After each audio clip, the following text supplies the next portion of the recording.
Okay, now remember, the first P was to prepare, second P was to practice. Now we're on our third and final P. And you saw earlier that it stood for power. Look at my arms. Power. See? Power. So you may be wondering, why is Young talking about power when it comes to interview? Okay?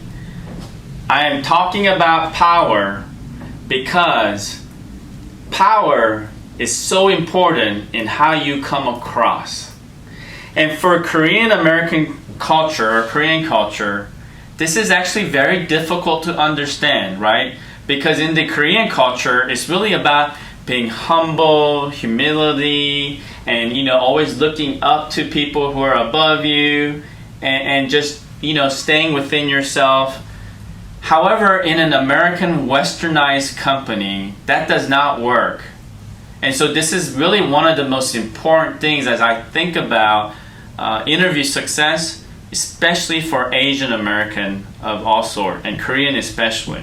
So I am going to talk about power in the sense of your first impression. Okay, let's go to the slide. So let's talk about power posing, and this is going to make more sense to you as I develop this concept.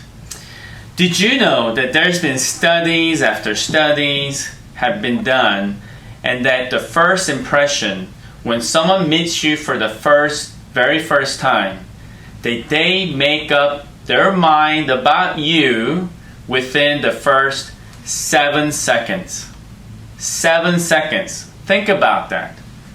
It means that there's a really good probability that they've already decided whether you're going to be a good fit for this team or not within short 7 seconds.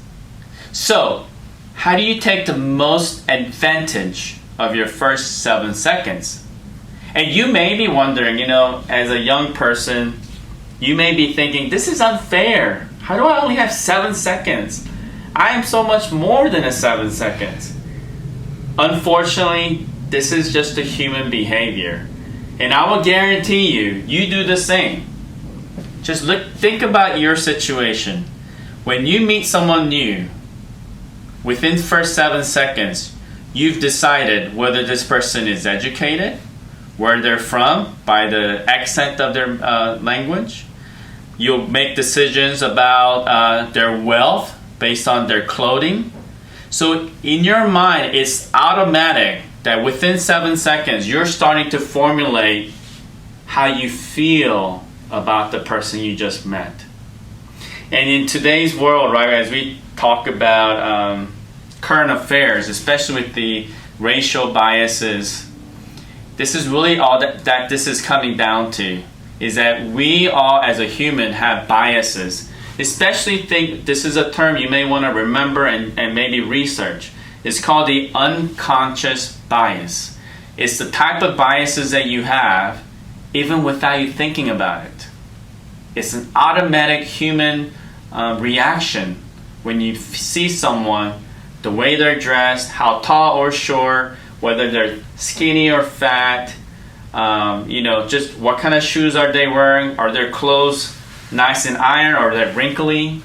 All those things, your mind is automatically processing those and making a determination about how you feel about that person within 7 seconds. So very important for you to think about that. Okay, don't think about it as that people are being unfair. Think about it as a natural human instinct. So let's think about how to make the most advantage of the first 7 seconds.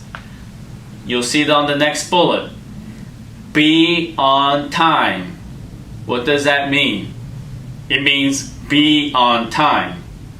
So, how do you make sure you're on time? I recommend to you, always be 30 minutes early. Even if you're in the lounge, in the guest area waiting, you want to be early. Why is that? Because you never know if you're going to run into a traffic, whether there's a car accident, whether you don't know what unsurprising factors you're going to have. No matter how valid the reason you have for being late, The fact is you're late. Do not take the chance of being late. Be 30 minutes early. That way, when your name is called, you're on time and prepared. Very important. All of you can control being early or being on time, okay? Next item, eye contact. Especially in an American corporation, looking at the person in their eyes is very, very important. This is going to make you very uncomfortable because especially in an Asian culture like Korea, you're told to look down, right? Do you remember as a child when your parents or your elderly were trying to teach you a lesson, right? I'll speak in Korean for a second just for humor. They'll say, 이놈의 자식, 왜 이거 했어? Right? And if you're a young person, what are you told to do? 눈 안 내려? Right? What if a kid was looking at your eyes as you were giving them instructions or scoring them?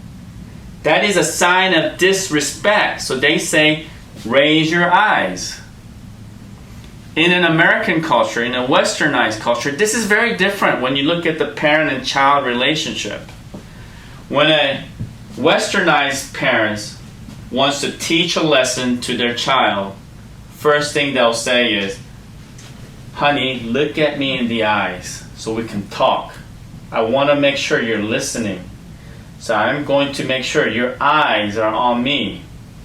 This is a complete opposite. Just because of our cultural background and how you were taught as a child. This habit is very difficult to overcome. So if you go to a company, you meet a high-ranking manager or director, first thing you're going to do is, right? You're going to try to be invisible. I see it in the Korean drama too. When a 사장님 or CEO walks in the hallway, everyone moves around the way and go, right? This is very Korean Asian. It's because in Korean culture, it's all about showing respect. In a Western culture, that is not the case. If a CEO walks into the hallway and you want to be recognized, you want to walk up to the CEO and say, how are you doing, Mr. CEO? And look at him in the eyes and say, are you having a great day? Because I'm having a great day. Very different culture. It's one that you need to get used to because it could mean the difference between getting hired or even if you're hired, it may determine whether you get promoted or not. Just by the fact that you're making eye contact. So, once again, if you're interviewing, always look at everyone in the eye and address them. It's going to make you feel uncomfortable, but you need to do it. Look at them in the eyes. Practice. This does not happen naturally for us as a Korean American. So practice looking at people in the eyes. You know, maybe to your parents, go up to your parents and look in their eyes and see how long you can stare at them. Right? Just practice, okay? And if you're a working professional in a corporate environment, when you go into a meeting, when you have your meeting with your superior, look at them in the eyes and talk to them frankly, honestly. Stare at them in their eyes. That shows power. Your voice matters, not your accent. Believe it or not, many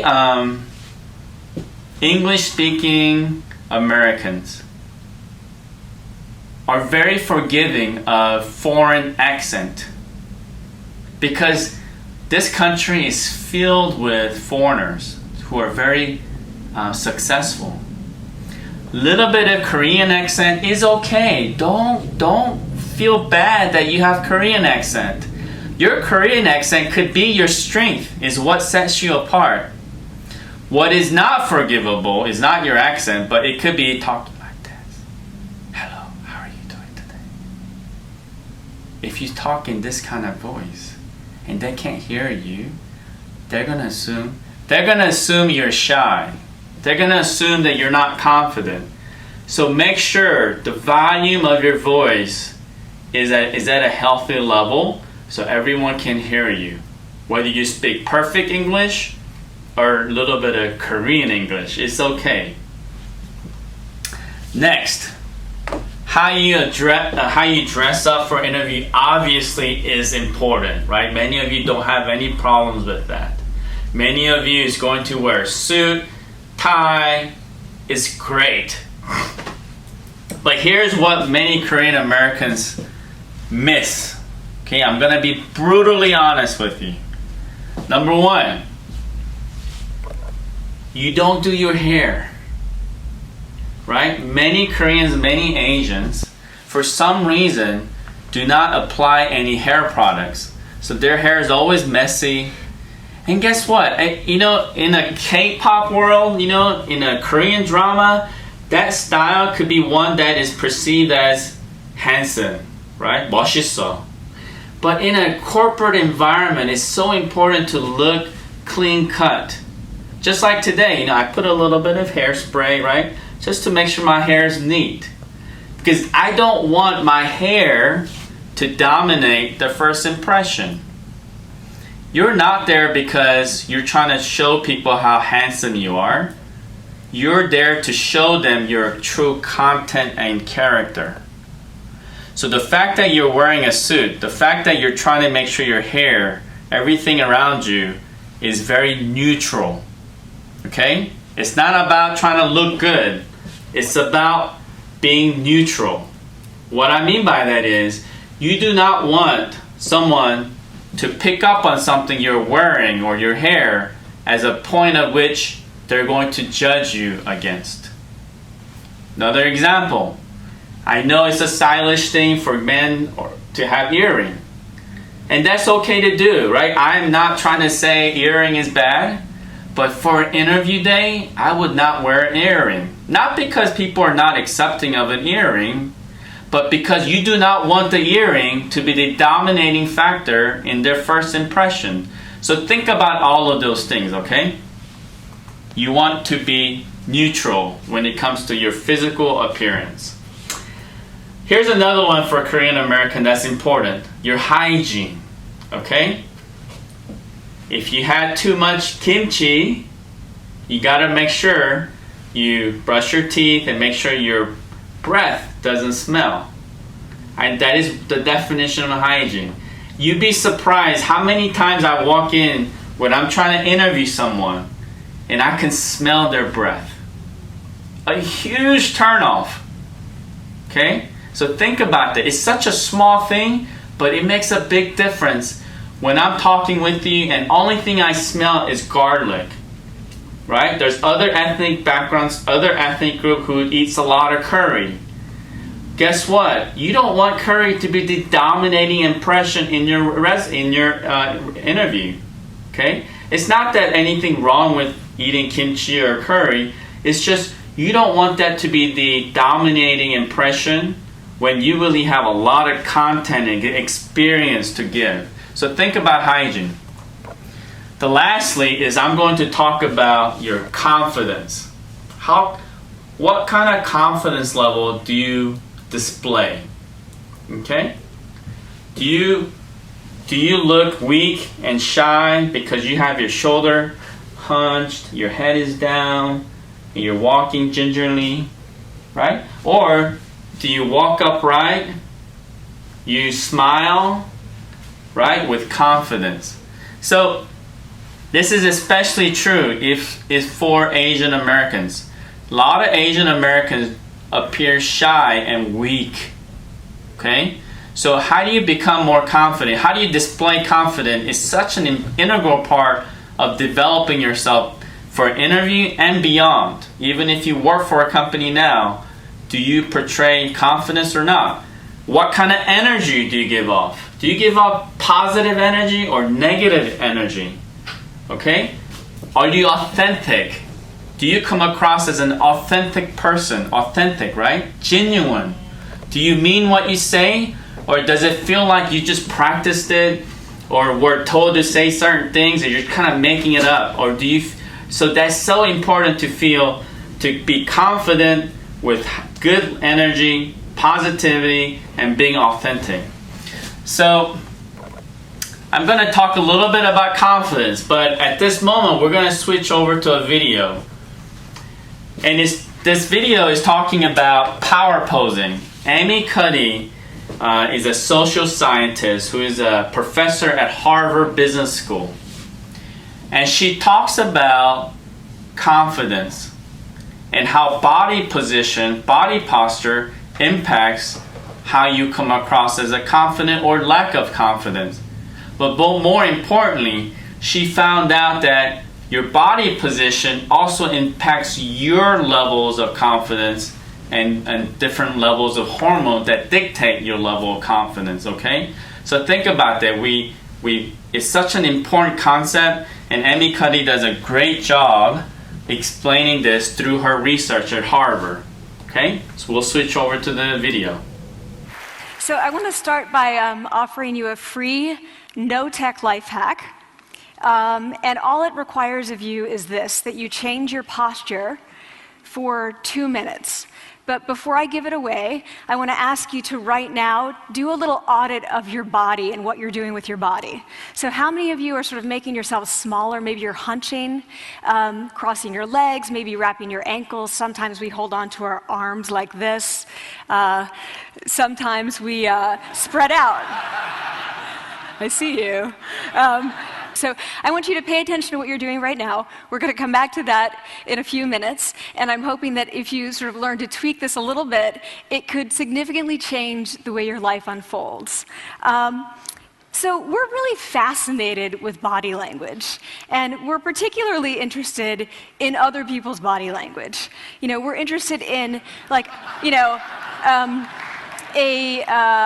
an awkward interaction or a smile or a contemptuous glance or maybe a very awkward wink or maybe even something like a handshake. Here they are arriving at number 10 and look at this lucky policeman gets to shake hands with the President of the United States. Oh, and here comes the Prime Minister of it. No.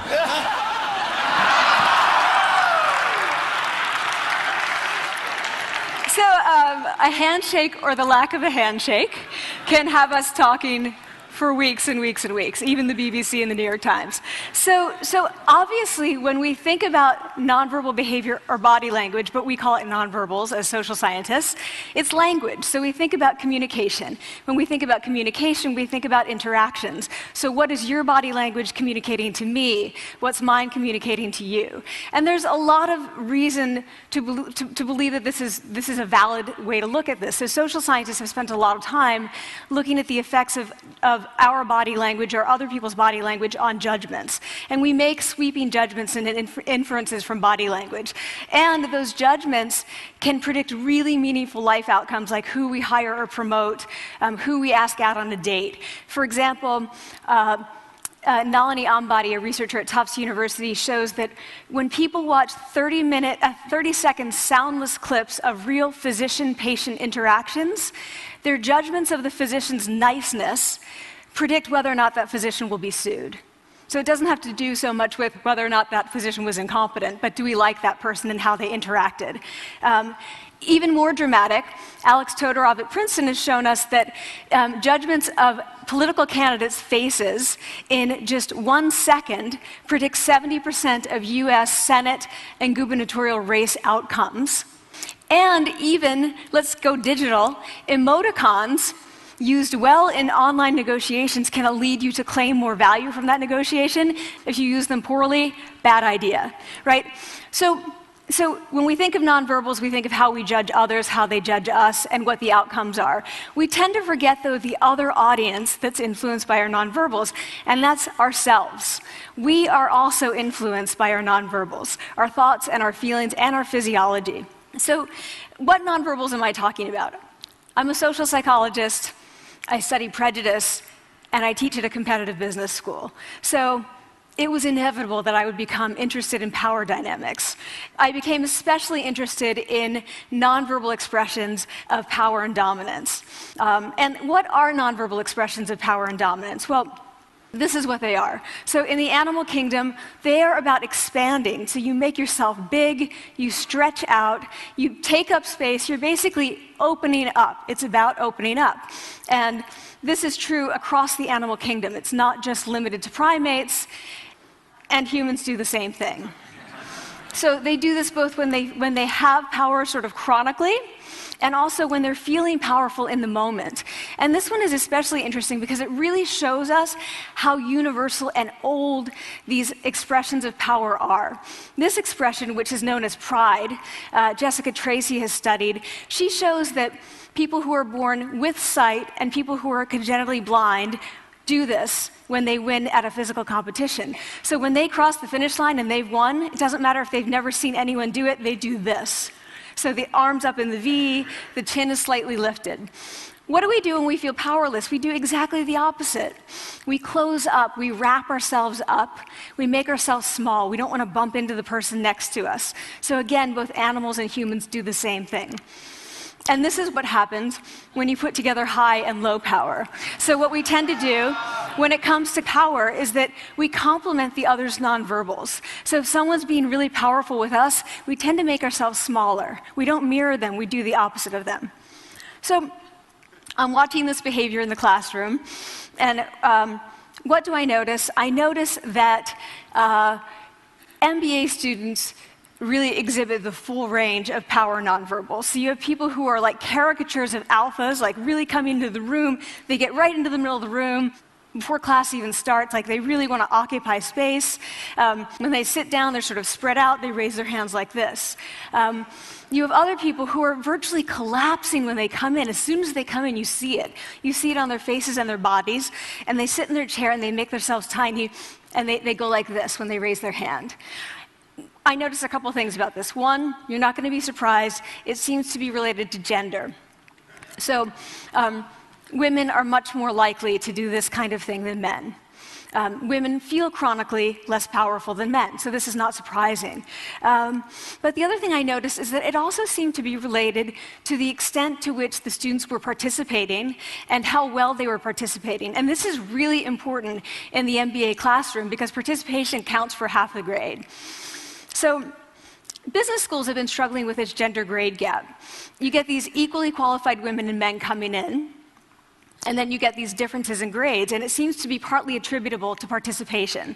So I started to wonder, okay, so you have these people coming in like this, and they're participating. Is it possible that we could get people to fake it, and would it lead them to participate more? So my main collaborator, Dana Carney, who's at Berkeley, and I really wanted to know, can you fake it till you make it? Like, can you do this just for a little while and actually experience a behavioral outcome that makes you seem more powerful? So we know that our nonverbals govern how other people think and feel about us. There's a lot of evidence, but our question really was, do our nonverbals govern how we think and feel about ourselves? There's some evidence that they do. So, for example, when we smile when we feel happy, but also when we're forced to smile by holding a pen in our teeth like this, it makes us feel happy. So it goes both ways. When it comes to power, it also goes both ways. So when you feel powerful, you're more likely to do this, but it's also possible that when you pretend to be powerful, you are more likely to actually feel powerful. So the second question really was, so we know that our minds change our bodies, but is it also true that our bodies change our minds? And when I say minds, in the case of the powerful, what am I talking about? So I'm talking about thoughts and feelings and the sort of physiological things that make up our thoughts and feelings, and in my case, that's hormones. I look at hormones. So what do the minds of the powerful versus the powerless look like? So powerful people tend to be, not surprisingly, more assertive and more confident, more optimistic. They actually feel that they're going to win even at games of chance. They also tend to be able to think more abstractly. So there are a lot of differences. They take more risks. There are a lot of differences between powerful and powerless people. Physiologically, there also are differences on two key hormones, testosterone, which is the dominance hormone, and cortisol, which is the stress hormone. So what we find is that high-power alpha males in primate hierarchies have high testosterone and low cortisol. And powerful and effective leaders also have high testosterone and low cortisol. So what does that mean? When you think about power, people tended to think only about testosterone because that was about dominance. But really, power is also about how you react to stress. So do you want the high-power leader that's dominant, high on testosterone, but really stress reactive? Probably not, right? You want the person who's powerful and assertive and dominant, but not very stress reactive, the person who's laid back. So we know that in primate hierarchies, if an alpha needs to take over, if an individual needs to take over an alpha role sort of suddenly, within a few days, that individual's testosterone has gone up significantly and his cortisol has dropped significantly. So we have this evidence, both that the body can shape the mind, at least at the facial level, and also that role changes can shape the mind. So what happens, okay, you take a role change, what happens if you do that at a really minimal level, like this tiny manipulation, this tiny intervention? For 2 minutes you say, I want you to stand like this, and it's going to make you feel more powerful. So this is what we did. We decided to bring people into the lab and run a little experiment. And these people adopted for 2 minutes either high power poses or low power poses. And I'm just going to show you 5 of the poses, although they took on only 2. So here's one, a couple more. This one has been dubbed the Wonder Woman by the media. Here are a couple more. So you can be standing or you can be sitting. And here are the low power poses. So you're folding up, you're making yourself small. This one is very low power. When you're touching your neck, you're really kind of protecting yourself. So this is what happens. They come in, they spit into a vial.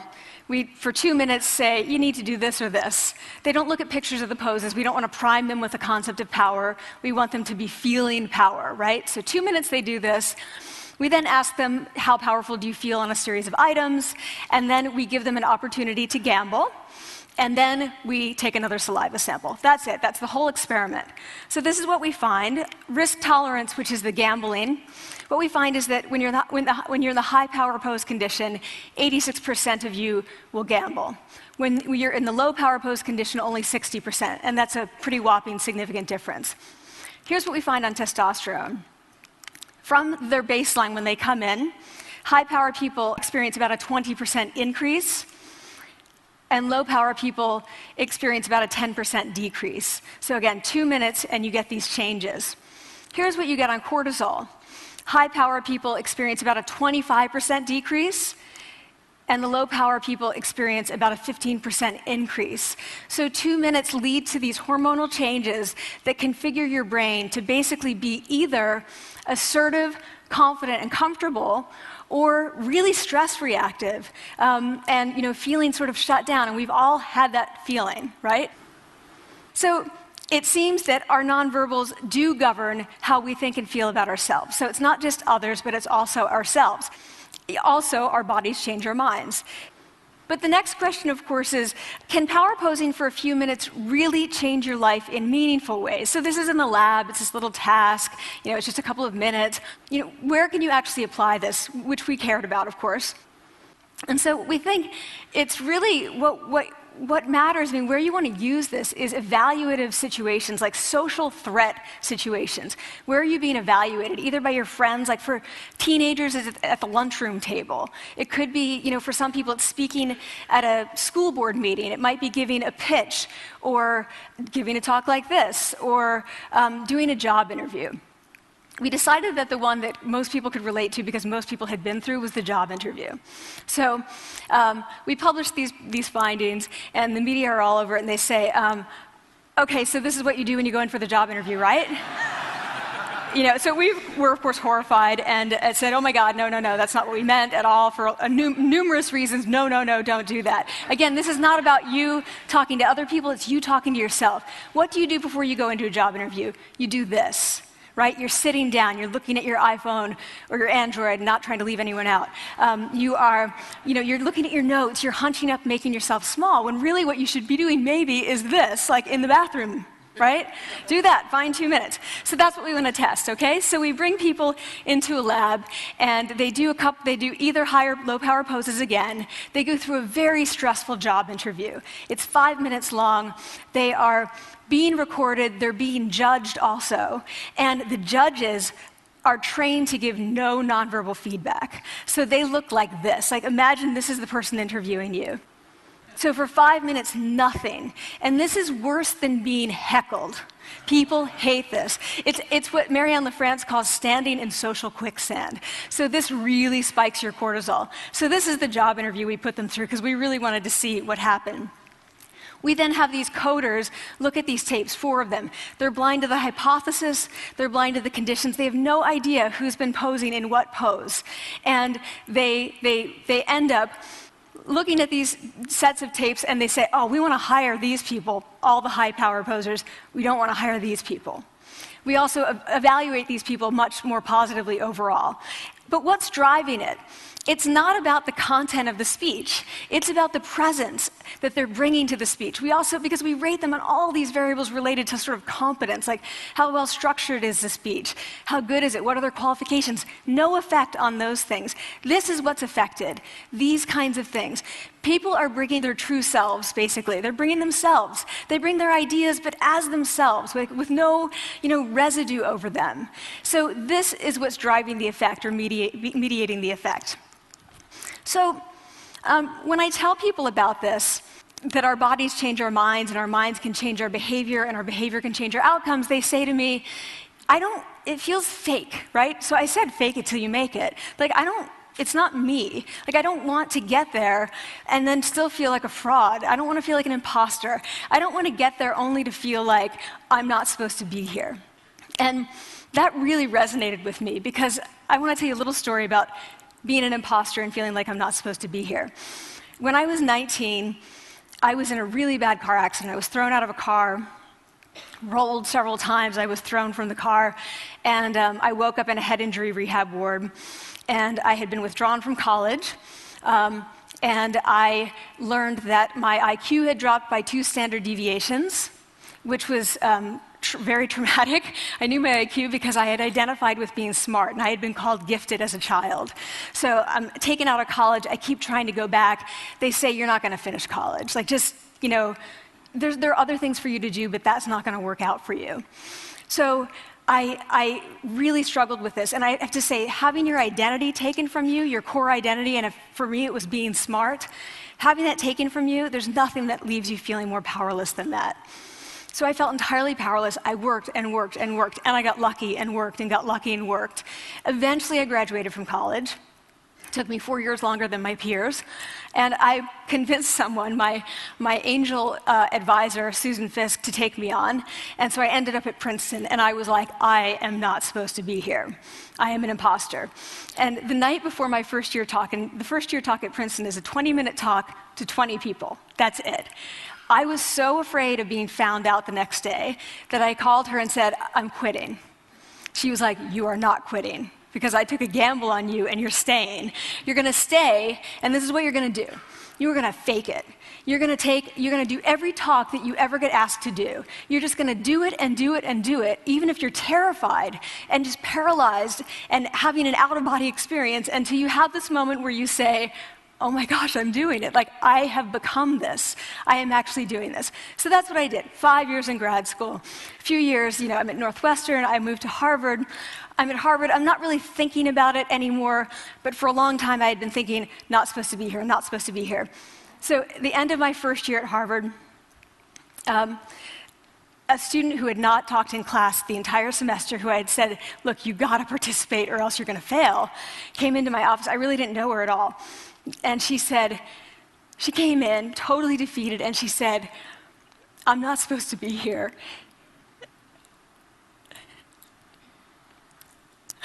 And that was the moment for me, because 2 things happened. One was that I realized, oh my gosh, I don't feel like that anymore. I don't feel that anymore, but she does, and I get that feeling. And the second was, she is supposed to be here. Like, she can fake it, she can become it. So I was like, yes, you are. You are supposed to be here, and tomorrow you're going to fake it, you're going to make yourself powerful, and, you're going to... And you're gonna go into the classroom and you are gonna give the best comment ever, you know? And she gave the best comment ever. And people turned around, they were like, oh my God, I didn't even notice her sitting there, you know? She comes back to me months later, and I realized that she had not just faked it till she made it, she had actually faked it till she became it. So she had changed. And so I want to say to you, don't fake it till you make it. Fake it till you become it. You know, it's not do it enough until you actually become it and internalize. The last thing I want to leave you with is this. Tiny tweaks can lead to big changes. So this is 2 minutes. 2 minutes, 2 minutes, 2 minutes. Before you go into the next stressful evaluative situation, for 2 minutes, try doing this in the elevator, in a bathroom stall, at your desk behind closed doors. That's what you want to do. Configure your brain to cope the best in that situation. Get your testosterone up, get your cortisol down. Don't leave that situation feeling like, oh, I didn't show them who I am. Leave that situation feeling like, oh, I really feel like I got to say who I am and show who I am. So I want to ask you first, you know, both to try power posing, and also I want to ask you to share this science, because this is simple. I don't have ego involved in this. Give it away, like share it with people, because the people who can use it the most are the ones with no resources and no technology and no status and no power. Give it to them, because they can do it in private. They need their bodies, privacy, and 2 minutes, and it can significantly change the outcomes of their life. Thank you.